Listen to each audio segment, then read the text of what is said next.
as kind of a scary movie connoisseur as myself, I normally don't really get scared whenever I watch scary movies. However, the one part that scares me the most is at the end when it says based on a true story. And my favorite scary movie of all time, Conjuring 2, did that the best, where not only did they say based on a true story, they showed the actual like recordings and events that like actually transpired in real life at the end of Conjuring 2.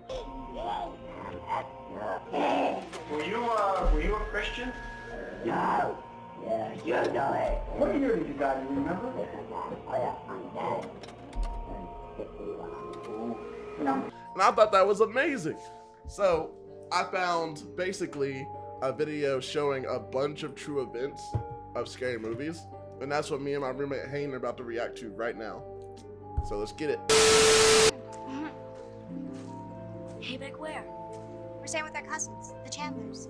Based on John Ketchum's 1989 novel, this horror drama is such a harrowing watch, it will make you ache to learn that it's based on true events. What are they doing to her? Wasn't Pause. Was He was just at the pond picking up sticks or something, and then Wait, was that the same? Was it the same guy? same girl, same kid. Bro, look at her. She's knocked the hell out too. She's like, Look out, this dude in the middle, he doesn't know what to. He's like, let's just kill her. I'll try to figure out what to do. no, this guy on the right side, he just came down the stairs. He was like, guys, mom's not gonna let this happen. Guys, we can't do this. I'm telling. marketing ploy.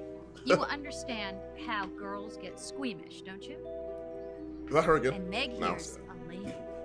Why, sure she is. Unfortunately, this tale about a child who's tormented under the watchful eye of a supposed guardian is based on a 1965 case of Sylvia Likens. She let that happen? She's gotta tell. She's stressed Okay. out, smoking a Tell cigarette. what? Something secret. Sounds right. Although a few things are changed from the real story, the girl next door puts a lot of this crime's cruelty on full display. Stephen King described it as, quote, a long look into hell, suburban style. Tony told his mother that he'd seen several other boys from the neighborhood over here beating up on Meg. Oh, well, you know kids, Officer Jennings. They're always exaggerating. It was probably just a little roughhousing. Number 19. Why is she so okay with this? No, but I guess maybe she's the villain in that. Like, she's an actual messed up one? Yeah, like she's okay with that? Or she's letting them do it? I never seen this movie, so my main question is, one, did they tell her the plans, or did she just come downstairs and was like, oh, that's cool, that's nice, that's whatever? I'm glad to see y'all are having fun in the summer. Yeah, right. Them, aka Il. Allô?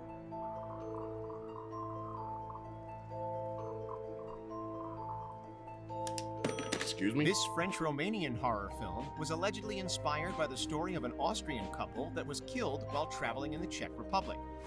Qu'est-ce qu'il y a? T'as pas entendu? Quoi? Y a du bruit dehors. The movie follows a French woman, Clementine, who's moved into a house just outside of Bucharest, Romania. When strangers invade her home, Clementine and her boyfriend Luca run out into the woods. Yeah, that's not going to end well. Never a good idea. Never is. Tough. No evidence has surfaced to support this film's claim that it was based on reality, but the fact that it might have been makes it all the more scary, playing on our fear of random senseless crime. Primeval. Nobody sees little Gustave, except those he means to kill. Man-eating animals are always terrifying, but none more so than Gustave, a 1-ton, 25-foot-long Nile crocodile in Burundi. Oh, That's a wound, villagers. I believe that. How big did you say it was? 25. Oh. The Nile crocodiles are something serious. Like them hoes, they're in the Bible. That was a plague. Yeah, it was. they destroyed the Pharaoh's army. Dude, my question is though, bro, like, because like we're obviously roommates, but we also have 3 other roommates as well, right? So if someone random just opened the door, I know for a fact I would call like you or Logan to come down there and like I'm saying, you know what I mean? Like something creepy happens, I need all the roommates here in knowing type shit. Like I'm gonna text a group chat, some creepy man is stalking our house. Like be ready. SOS. Yeah, oh god. Bro, I was actually talking to Katie about this the other day. I'm actually gonna cut this part out. But like, so I was saying that like if someone like creepy was downstairs and like was being weird at the door, I would text you to bring something Or no, I would yell it. I'd be like, Hayden, bring my 3296. That'd be my sword, but it sounds like a gun. That's my sword, but they're gonna think it's a gun. We're Exactly. gonna give them the idea that it's a gun. Bro, that's why I told Katie. She was like, "You're what?" I was like, "No, it's my sword," but they're gonna think it's a gun. Dude's gonna be at the door like, the fuck is a 3296?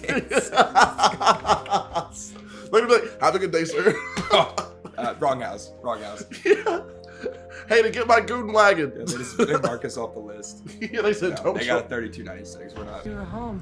Dude, Number that's the 16, creepiest An part American about Haunting. it. Much like the Blair Witch Project, this movie draws inspiration from the Bell Witch legend of Adams, Tennessee. The story of the Bell Tennessee has always been considered to be a tall tale. This is not so. According to lore, the family of John Bell, a farmer in the 1800s, was targeted by a dead witch known as Kate Batts. Batts' poltergeist apparently harassed the family physically, made them hear sounds, and displaced objects in their house.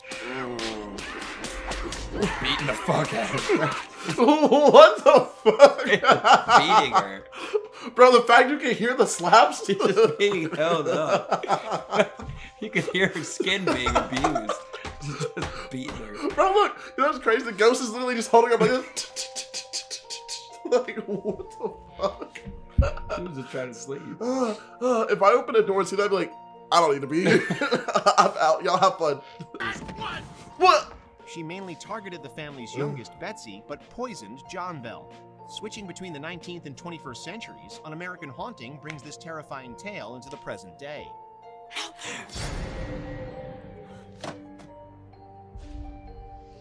Number 15, Bitch. Compliance. The most chilling thing about this story has to be the cruelty that some are willing to inflict on the innocent. Kevin, this is Officer Daniels. I'm the lead officer in the case. As your manager, explain what's going on. Well, she said that Becky stole something and her brother's arrested. Starting in the early 90s, various fast food restaurants in the United States began to complain about prank calls to their stores, in which a supposed police officer would accuse an employee of a crime. Well, I have a customer here with me that says her purse was taken. Well, you know, I was out there the whole time, and, you know, I didn't see anyone. The officer would then ask the manager to interrogate and harass the employee in various ways. So, I'm gonna need you to have her stripped down now. Look through everything. For a purse? Okay.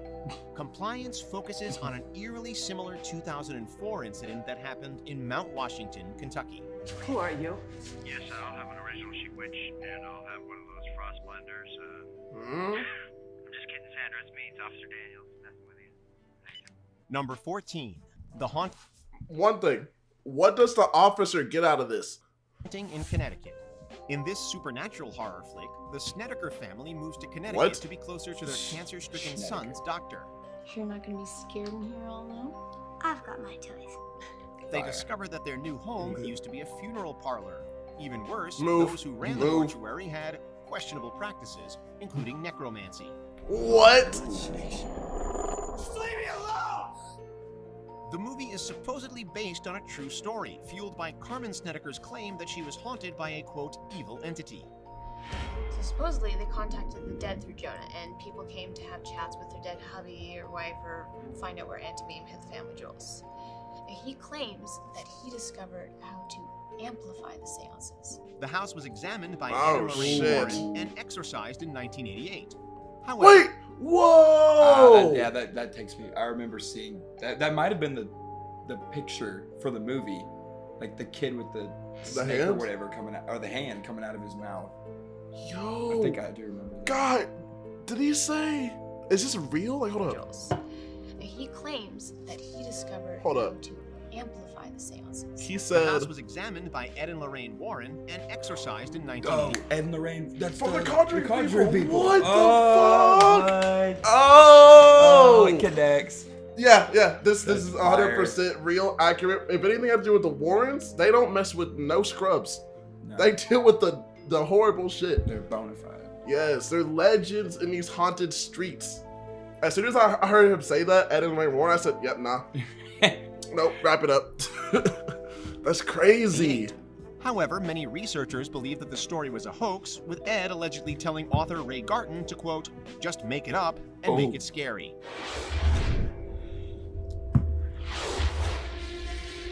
Holy shit.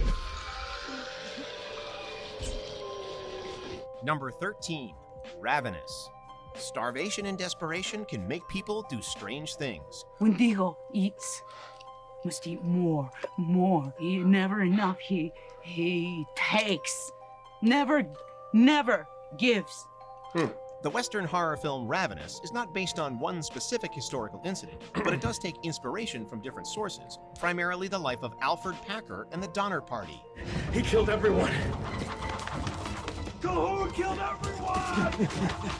Along with some nods to these real incidents of humans eating their dead, Ravenous presents the idea that once someone tries it, nothing else will ever satisfy them again.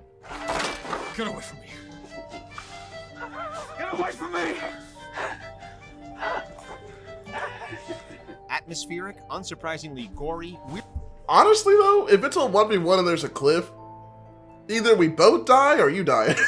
He just threw the gun at him. Like, fully. Yeah. The gun. Didn't try and hit him with it. Maybe he didn't have ammo, so he couldn't shoot him, but he just threw the gun at him. Yep, that's a weapon. Like, if it has bullets or it doesn't, that's literally a weapon. A man with a weapon is always better than a man without one. Number 12, Wolf Creek. Rather than being based on one set of circumstances, this film is an amalgamation of various real-life events. These include the crimes of two Australian killers, Ivan Milat and Bradley John Murdoch. What do you actually do? Now.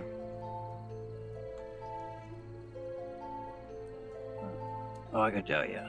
But then I'd have to kill you. Is that the originator of that? Preyed on tourists. Milat in the late 80s and early 90s, and Murdoch in 2001 when he attacked British traveler Peter Falconio and his girlfriend Joanne Lees. Paralleling the events of the movie, the couple was driving through the Australian outback when their car was flagged down by a stranded motorist. Gosh. Holy shit. Lees managed to escape but heard gunshots. Falconio was never seen again, and his body hasn't been recovered. Like your little mate said before, you know, that's not a knife. This is a knife. Number 11. I think that's the most creepiest thing, that they said that like the woman in the actual like real life story got away, but like the killer or whatever was never found. Bro, how many like people that have done crazy ass stuff like this are still around to this day? That's like a lot. If I was the girl though, I would be like every day looking over my shoulder, like literally, because he was never found. Exactly. There's just a crazy killer, and like we live in Memphis, Tennessee. Not gonna send you an address or nothing, but like we live in Memphis, Tennessee. So I always ask people, I'm like, do you think you've actually walked past someone that's actually killed another person before? Bro, it's a yes from everybody. Yeah. Okay. The Exorcism of Emily Rose. I don't care about my reputation. I'm not afraid of jail. What I care about is telling Emily Rose's story. This film is based on the life of German woman Anneliese Michel, who experienced seizures and was diagnosed with epileptic psychosis. That's a seizure? Holy shit. No. Oh my god. Due to her aversion to religious objects, her parents contacted the Catholic Church to request an exorcism. 2 priests answered the call and performed a total of 67 exorcisms. And lead us not into temptation, but deliver us from evil. The results were disastrous, with Michel dying from malnutrition and dehydration. Huh? This movie expands on that story by following the exorcist as he's tried for homicide. After that night, why do you think Emily refused another exorcism? I believe she'd accepted her fate. The incident also inspired 2 other films, 2006's Requiem and 2011's Annalisa the Exorcist tapes. Number 10, Henry. Her face. Like a fish. Bro, I ain't gonna lie. After 67 exorcisms, I would get accepted. I think the body would give up. Yes, dude. Bro, after 67, I'd be like, bro, just kill me, man. I'm Those tired look of this painful. Shit. Yeah. For the person demented. And the demon itself. That demon did not want to let go. That was her.